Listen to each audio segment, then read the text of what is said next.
The Great Gatsby, Chapter 8. I couldn't sleep all night. A loud foghorn was making noise again and again over the water. I felt sick and couldn't stop thinking between strange dreams and scary thoughts. Just before morning, I heard a taxi drive to Gatsby's house. I quickly got out of bed and got dressed. I felt like I needed to talk to him, to warn him. Morning would be too late. As I walked across the grass, I saw that his front door was open. Gatsby was standing inside, leaning on a table. He looked very tired and sad. "Nothing happened," he said quietly. I waited. Around 4 in the morning, she came to the window, stood there for a minute, and then turned off the light. His house felt bigger than ever that night. We walked through the large rooms, looking for cigarettes. The curtains were huge, like tents. We touched the walls in the dark, trying to find light switches. I even fell on the keys of a dusty old piano. There was dust everywhere. The room smelled old, like no one had opened the windows for days. I finally found a box with 2 dry cigarettes. We opened the glass doors and sat near them, smoking in the dark. "You should leave," I told him. "The police will probably find your car." "Leave now, old sport?" "Yes." "Go to Atlantic City for a week. Or go to Montreal." But he didn't want to go. He couldn't leave Daisy. He had to know what she was going to do. He was still hoping for something, and I didn't want to break that hope. That night, he told me the strange story of his past with a man named Dan Cody. He told me because the dream of Jay Gatsby was broken, destroyed by Tom. Now the secret story was over. I think he was ready to tell the truth about everything. But he really just wanted to talk about Daisy. She was the first nice girl he had ever met. He had met people like her before, but there was always something keeping him away. He thought she was exciting and beautiful. He visited her house first with other soldiers from Camp Taylor, then by himself. The house amazed him. It was the most beautiful house he had ever seen. But what made it special was Daisy. To her, it was just a normal house, like Gatsby's tent at the camp was for him. But to Gatsby, it was full of mystery. He imagined pretty bedrooms upstairs, fun parties, and love stories that were still new. He also liked that many men had loved Daisy before. It made her seem even more special to him. He could almost feel their love still in the house. But Gatsby knew he didn't belong in Daisy's house. It was only luck that he was there. He had no money, no family background.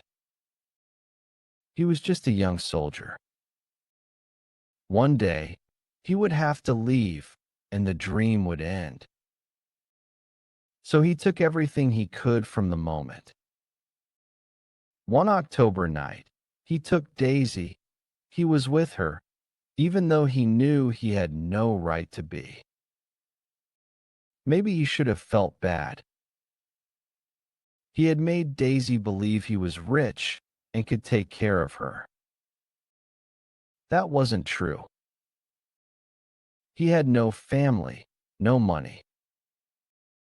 The army could send him anywhere in the world at any time. But he didn't feel bad. It didn't go the way he thought it would. At first, he only wanted to enjoy the time and then leave. But he fell deeply in love. He felt like he had to follow her forever. Daisy was special, more than he had ever understood. She went back into her rich life and left Gatsby with nothing. But he felt like he was married to her in his heart. 2 days later, they met again. This time Gatsby was the one who was nervous and hurt. Daisy's house was full of expensive things. She sat on the porch, looking beautiful. He kissed her. She had a cold, which made her voice soft and sweet. Gatsby could feel how young and beautiful she was, like something expensive that stayed perfect. Her clothes were fresh and new. She looked like silver, safe, proud, and far away from the hard lives of poor people. I can't explain how surprised I was to find out I loved her, old sport. I even hoped she would leave me. But she didn't. She loved me too. She thought I was smart because I knew things she didn't. I had big dreams, but then I stopped caring about them.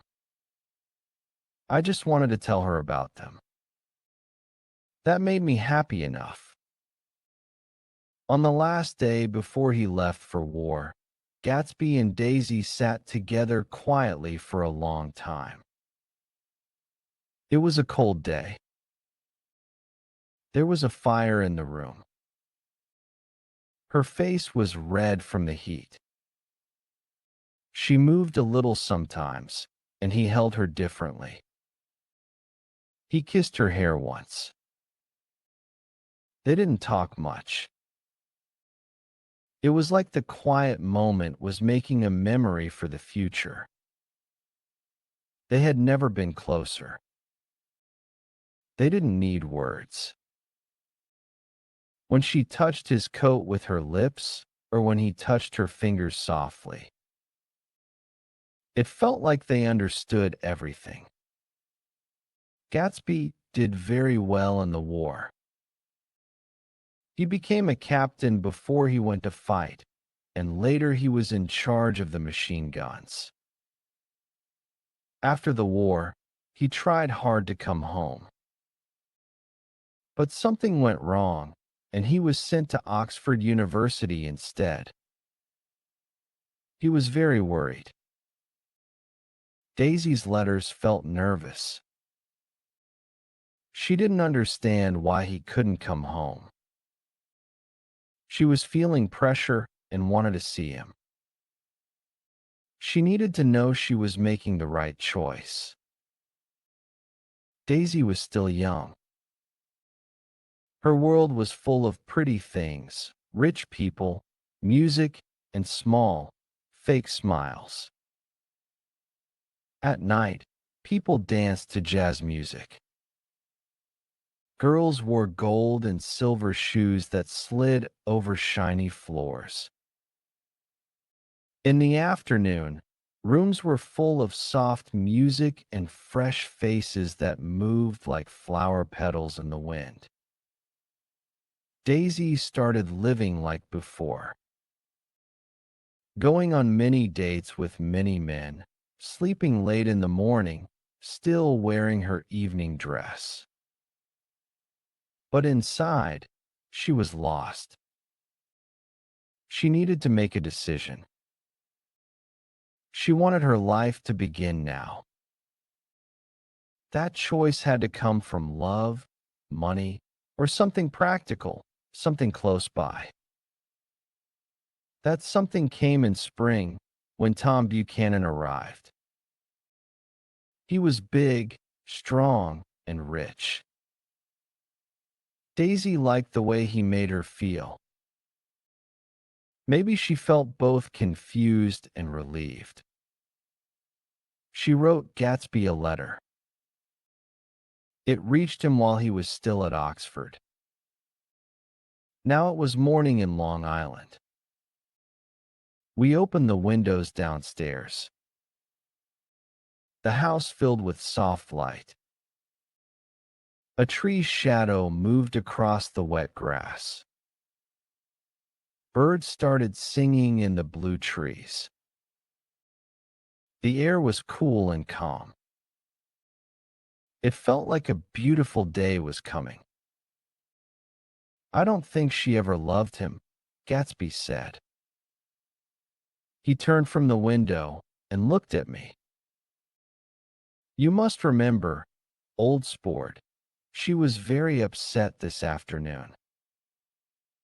Tom scared her when he said those things. He made me look like a criminal. She didn't know what she was saying." He sat down sadly.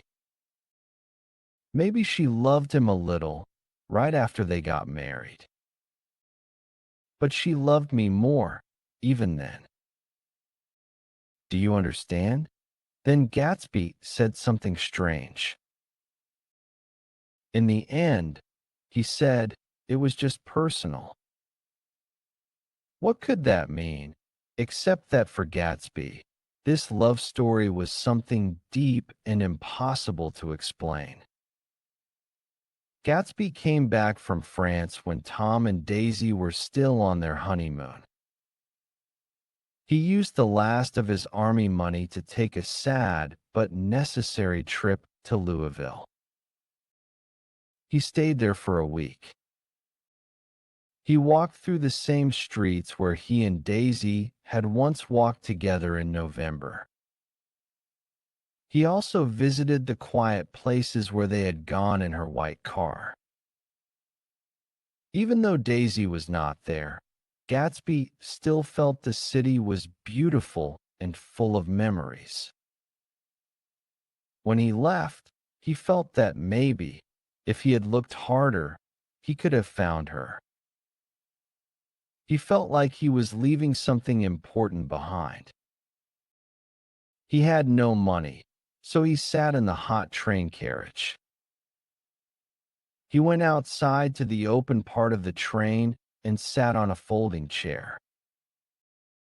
The city passed by quickly, the train station, old buildings, and finally the green fields of spring. A yellow streetcar passed them for a moment. Maybe someone on it had once seen Daisy's beautiful face. The train turned away from the sun, which was now low in the sky. It looked like the sun was blessing the city where Daisy had once lived. Gatsby reached out his hand, trying to hold on to something, maybe a memory or a piece of that place. But it was too late. Everything was moving too fast. He knew the best part of it was gone forever. It was 9 o'clock in the morning when Gatsby and I finished breakfast and went outside. The weather had changed during the night. It now felt like autumn. The gardener, the last of Gatsby's old staff, walked up the steps. "I'm going to empty the pool today, Mr. Gatsby," he said. "The leaves will fall soon, and then the pipes get blocked." "Not today," Gatsby replied. Then he turned to me. "You know, old sport, I never used the pool this summer." I looked at my watch. 12 minutes until my train. I didn't really want to go to the city. I didn't feel like working. But more than that, I didn't want to leave Gatsby. I missed one train, then another, before I could finally leave. I'll call you, I said. Do that, old sport. I'll call you around noon. We walked slowly down the steps. I think Daisy will call too, he said. He looked at me nervously, hoping I would agree. I think so, I said. Well, goodbye. We shook hands. I started to leave. Then, just before I reached the edge of the lawn, I remembered something and turned around. They're a terrible group of people, I shouted. You're better than all of them put together. I'm glad I said that. It was the only compliment I ever gave Gatsby. I had never fully approved of him, but in that moment, I meant what I said.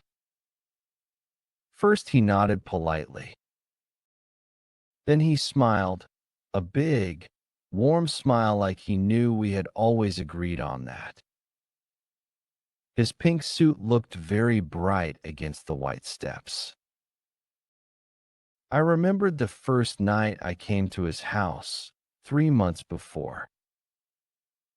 Back then, the lawn was full of people who talked about him and his secrets. But Gatsby had stood there, waving goodbye, hiding his true and honest dream. I thanked him for his kindness. We always thanked him for the parties, the food, the drinks. Goodbye, I said. I liked breakfast, Gatsby. Later in the city, I tried to work. I looked at stock prices, but it was boring and never-ending. I soon fell asleep in my chair. Just before noon, the phone rang. I woke up suddenly, sweating. It was Jordan Baker. She often called me at this time because she moved around a lot between hotels, clubs, and houses, so she was hard to find.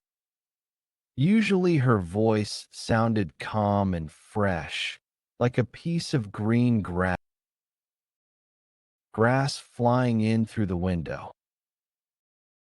I've left Daisy's house, she said. I'm in Hempstead, and I'm going to Southampton this afternoon. It was probably polite for her to leave Daisy's house, but it annoyed me. Then she said something that made me feel worse. You weren't very nice to me last night. How could that matter now? There was silence. Then she said, anyway, I want to see you. I want to see you too. What if I don't go to Southampton and come into the city instead? No, I don't think that's a good idea today. Okay. I really can't today. I have other things. We kept talking like that for a little while. Then suddenly, the conversation ended. I don't know who hung up first, but I didn't care. I couldn't talk to her, even if it was the last time we ever spoke. A few minutes later, I called Gatsby's house. But the phone line was busy.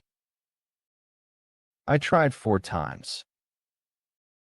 Finally, the operator said someone was keeping the line open for a long-distance call from Detroit. I looked at my train timetable.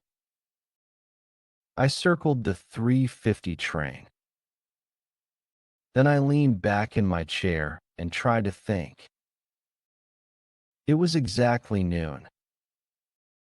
That morning, when I passed the ash heaps on the train, I looked away. I thought there would be a crowd of people there all day. Maybe little boys would look for blood in the dust.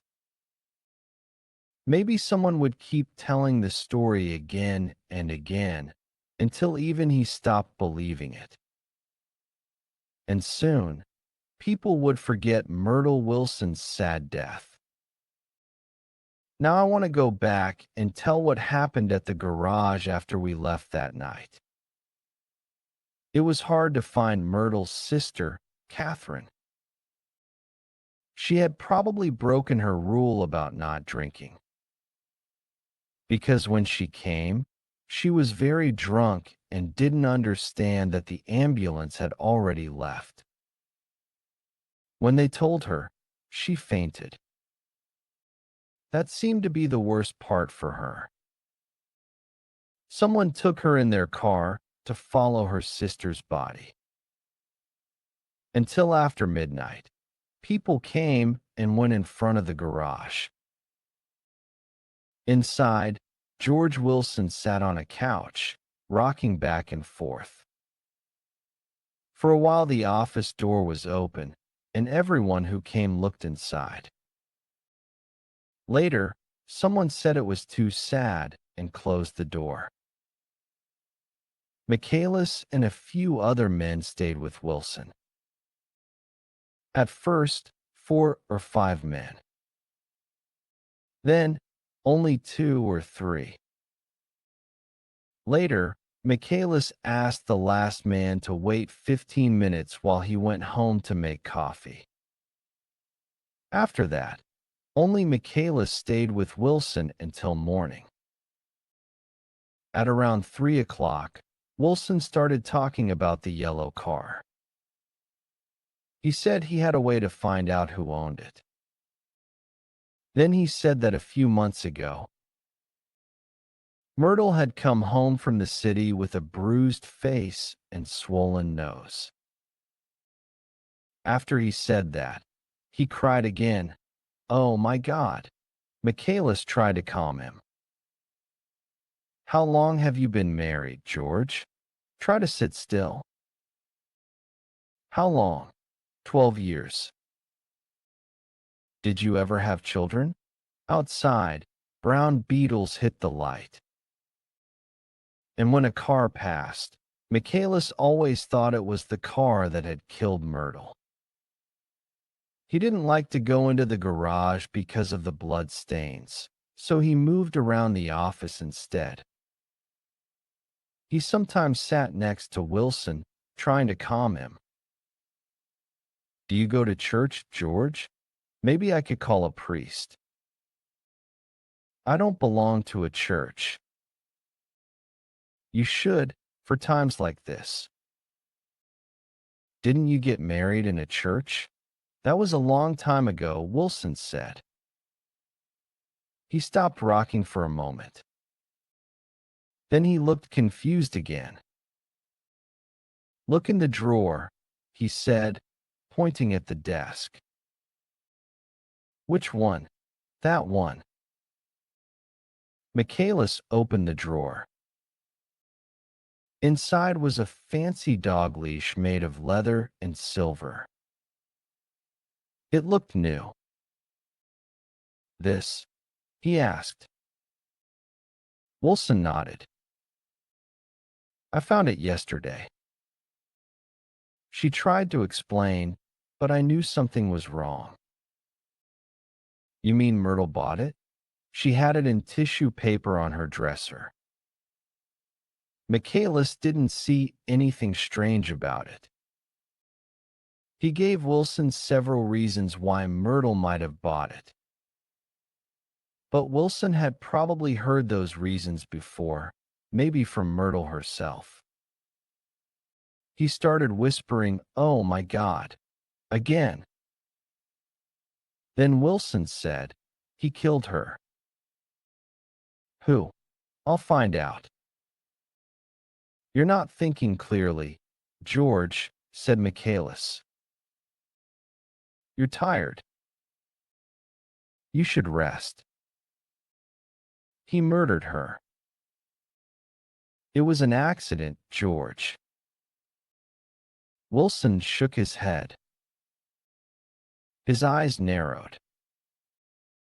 I know. I'm the kind of man who trusts people. But when I know something, I know it. It was the man in that car. She ran to him, and he didn't stop. Michaelis had seen that too, but he didn't think it meant anything special. He thought Myrtle had been trying to run away from George, not talk to anyone. How could she act like that? He asked. She's a deep one, said Wilson. Then he began to rock again. Do you have a friend I could call, George? But Michaelis knew George probably had no friends. His wife had been too much for him. Michaelis was happy when he saw the sky start to turn blue. It was almost morning. Around 5 o'clock, the sky was light enough to turn off the lamp. Wilson looked out the window toward the ash heaps. I talked to her, he said after a long silence. I told her she could fool me, but not God. I took her to the window, he said as he stood up and pressed his face to the glass. God knows everything you've done, I told her. You may fool me, but not God. Michaelis stood behind him and saw what Wilson was looking at. The big eyes of Dr. T.J. Eckelberg on the old billboard, pale and huge in the morning light. God sees everything, Wilson said. That's just an ad, said Michaelis. He looked away, but Wilson stood there a long time, nodding. By 6 o'clock, Michaelis was tired. A man from the night before came back, so Michaelis made breakfast for 3. He and the man ate together. Wilson was calm now, so Michaelis went home to sleep. For hours later, when he returned, Wilson was gone. Later, people traced where Wilson had gone. He walked everywhere. First, to Port Roosevelt, then to Gad's Hill. He bought a sandwich and coffee, but didn't eat. He walked slowly. He didn't reach Gad's Hill until noon. People saw him acting strange on the road, staring at cars. Then he disappeared for 3 hours. The police believed he went from garage to garage, asking about the yellow car. Maybe he found a faster way to learn what he wanted. By 2:30, he was in West Egg. He asked someone how to find Gatsby's house.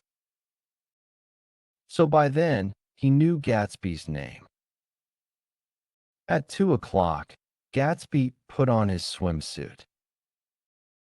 He told the butler that if anyone called, they should bring the message to the pool. He went to the garage to get an air mattress that guests had used in summer. The driver helped him pump it up. Gatsby also said no one could take out the car, not even though the car needed fixing. That was strange. Gatsby carried the mattress to the pool. He stopped once and moved it on his shoulder. The driver asked if he needed help. Gatsby said no and soon disappeared into the trees. No one called. But the butler stayed awake, waiting until 4 o'clock. No one was there to take the call, even if it came. I think Gatsby didn't believe anyone would call, and maybe he didn't care anymore. Maybe Gatsby knew that he had lost the warm, happy world. He had paid a big price for dreaming too long. Maybe he looked up at the sky, saw the dark leaves, and felt cold. The sunlight looked harsh and strange. Everything felt unreal. Maybe he felt like a ghost, floating in a dream. And maybe he saw another ghostly figure coming toward him through the trees. The driver, one of Wolfsheim's men, heard the gunshots, but didn't think much of it. I rushed from the train station to Gatsby's house. When I ran up the steps, people became alarmed. But somehow, I think they already knew. Four of us, the driver, the butler, the gardener, and I, ran to the pool. The water moved only a little. The mattress floated slowly. A small wind moved it slightly. Some leaves touched it, turning it gently in the water. A thin red circle followed it. After we started to carry Gatsby's body back to the house, the gardener saw Wilson's body in the grass. And then it was over. The tragedy was complete.